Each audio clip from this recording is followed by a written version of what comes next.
Nous allons maintenant voir comment résoudre l'exploration 4. Ici, nous avons une série de données avec l'âge de différentes personnes et leur tension artérielle. Donc on voit que plus l'âge augmente, plus la tension artérielle augmente également. Alors, on vous donne ici une nouvelle formule pour calculer le petit a. Le petit a, évidemment, c'est la pente de la droite de régression. Alors, cette formule, c'est la somme pour les i est égale à 1 jusqu'à n de xi moins x bar fois yi moins y bar sur la somme de i est égal à 1 jusqu'à n de xi moins x bar au carré. Bon, bref, ça paraît un petit peu compliqué. Donc pour alléger un petit peu la notation, déjà, tout ce qui est xi moins y bar, on va l'appeler grand xi. Et yi moins y bar, y grand yi. Et donc en dessous, ceci, xi moins x bar au carré, ce sera grand xi au carré. Alors, qu'est-ce que c'est xi et yi? Ce sont évidemment les différents points du nuage de points. Donc les points qui se trouvent ici dans le tableau en gros. X bar et Y bar, on en a besoin, ce sont les points moyens. Alors pour retrouver les points moyens dans une série de données, de nouveau je rappelle, donc nous allons encoder ici nos différentes valeurs d'âge dans la liste 1 et les différentes valeurs de la tension artérielle dans la liste 2. Donc nous allons demander à la calculatrice de calculer, donc bien vérifier le réglage, par exemple si elle n'était pas bien réglée, je travaille évidemment pour le moment dans ma liste 1 et ma liste 2. Donc je dois avoir liste 1, liste 2, liste 1, liste 2. Et je lui demande de calculer donc mes statistiques à deux variables. Et donc j'ai la valeur de x, la moyenne de x qui vaut 53,125. Ici je descends, j'ai les valeurs de y moyen qui vaut 14,2. Donc dans mon tableau, je peux déjà compléter tout en dessous le x moyen qui vaut 53,125 et le y moyen qui vaut 14,2. Évidemment, ici, nous n'allons pas compléter le tableau en faisant les calculs un par un. Nous allons demander à la calculatrice de faire ces différents calculs. Alors, ce tableau peut vous aider, évidemment. Pourquoi?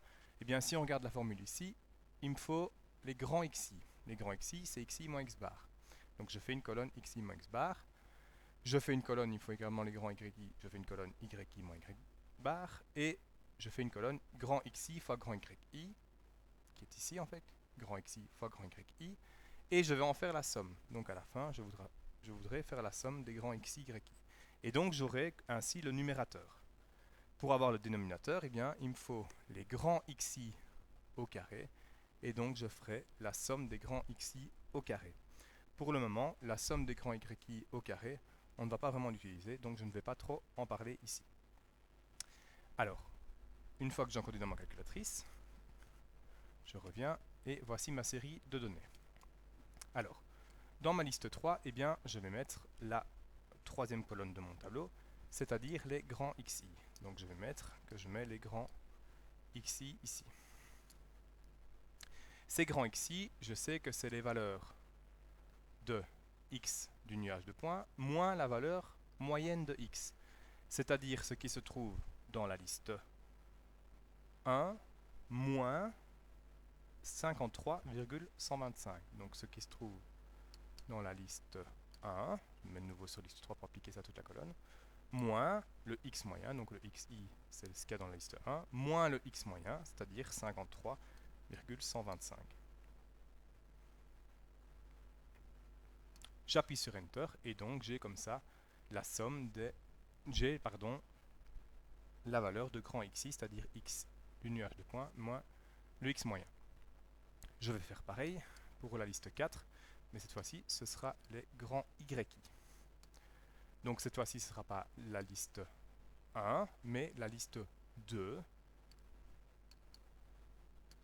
moins la valeur moyenne de y, c'est-à-dire 14,2. J'applique ça à toute la colonne, et voici mes grands yi. Ensuite, je veux mes grands xi fois mes grands yi. Donc, en gros, la liste 3 fois la liste 4. Comment est-ce que je fais ça dans ma calculatrice? Eh bien, je vais demander, je vais toujours sur liste 5, je vais demander pour chacune des lignes de faire cette valeur-là, fois cette valeur-là, cette valeur-là, fois cette valeur-là, etc. Donc, je lui demande de faire la liste 3 fois la liste 4. et ainsi avoir différentes valeurs.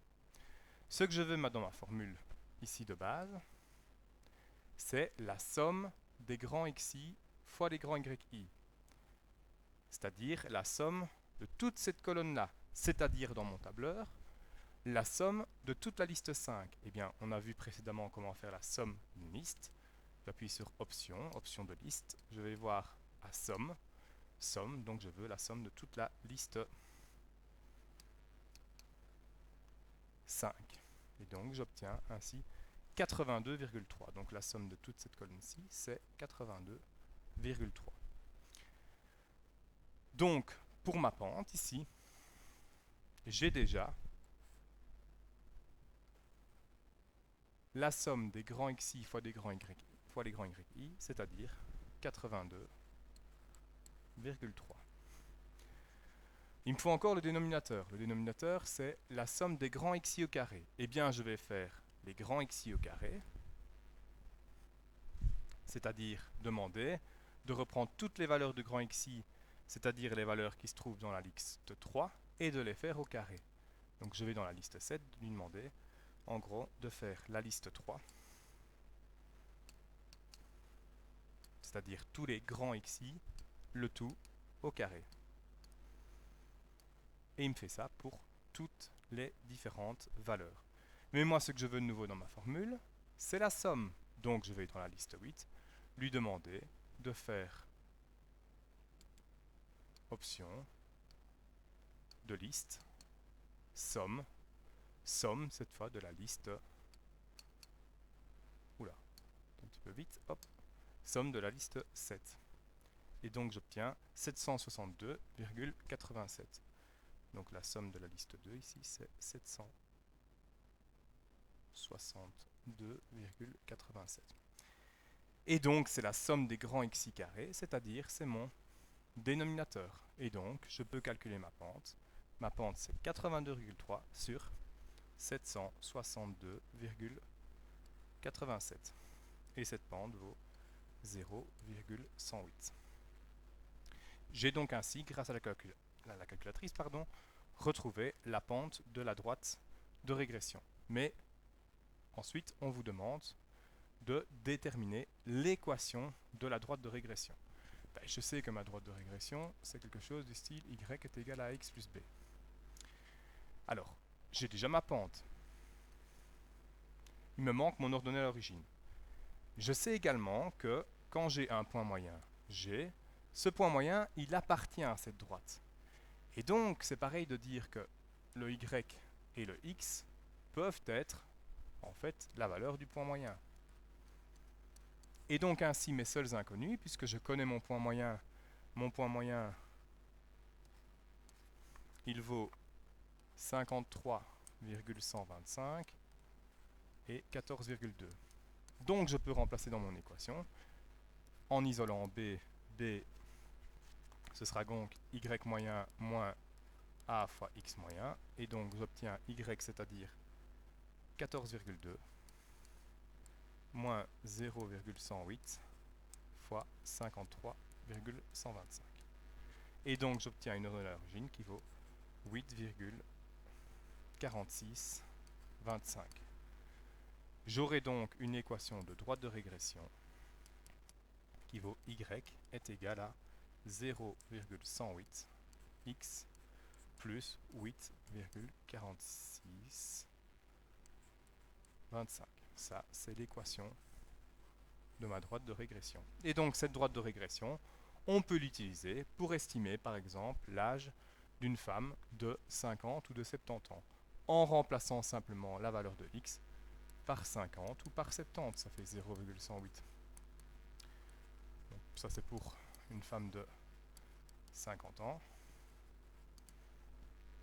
On remplace par 50 et on obtient une tension de 13,86, plus ou moins. Et donc pour une femme de 70 ans, on fait exactement pareil, sauf qu'on remplace évidemment le x non plus par 50, mais par 70. Et donc on obtient une tension de 16,02. Ensuite, dernière étape, on vous demande de comparer une des données expérimentales avec la valeur obtenue à partir d'une droite de régression. Si l'on prend simplement ici, pour une femme de 60 ans, la tension vaut 15,5.